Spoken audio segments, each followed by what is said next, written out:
नव्या वक्फ विधेयकाला राष्ट्रपतींची मंजुरी। नव्या कायद्यानुसार वक्फ मालमत्तेच्या व्यवस्थापनात अधिक पारदर्शकता आणि नियंत्रण येणार।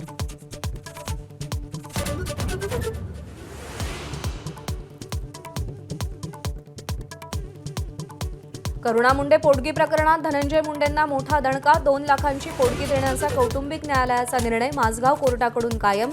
धनंजय मुंडेंची याचिका फेटाळली।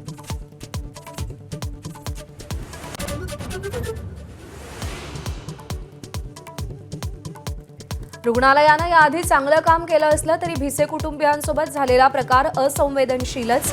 मुख्यमंत्री वक्तव्यावर ठाम। आंदोलनाच्या नावाखाली सुरू असलेली स्टंटबाजीही थांबवण्याचं आवाहन।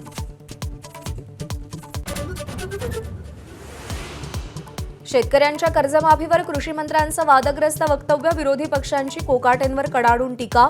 तसं बोलले असतील तर माफी मागतो, बावनकुळेंनी स्पष्ट केलं। गर्भवतीच्या मृत्यू प्रकरणानंतर दीनानाथ मंगेशकर रुग्णालयाचा मोठा निर्णय।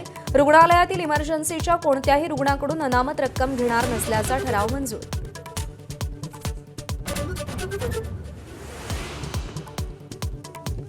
लातूर महापालिका आयुक्त बाबासाहेब मनोहरेंचा आत्महत्येचा प्रयत्न। स्वतःवर गोळी झाडून घेतली, मात्र सुदैवाने बचावले।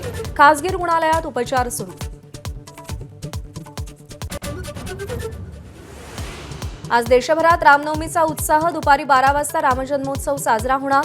दिवसभरात विविध कार्यक्रमांचं आयोजन। दूध भेसळ रोखण्यासाठी नवीन कायदा। अजामीनपात्र गुन्ह्यासह दंडाची रक्कम वाढणार। वाढत्या दूध भेसळीला लगाम घालण्यासाठी राज्य सरकारचा निर्णय। नव्या पंबन रेल्वे पुलाचं आज पंतप्रधानांच्या हस्ते उद्घाटन। रामनवमीनिमित्त रामनाथ स्वामी मंदिरात पूजा करणार, तर रामेश्वरम ते तांबराम रेल्वेलाही हिरवा झेंडा दाखवणार।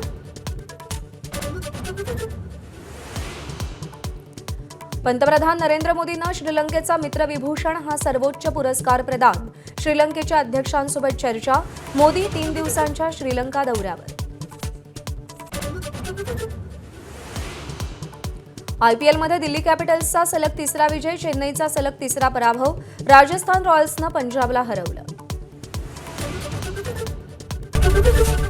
एबीपी माझा, उघडा डोळे बघा नीट।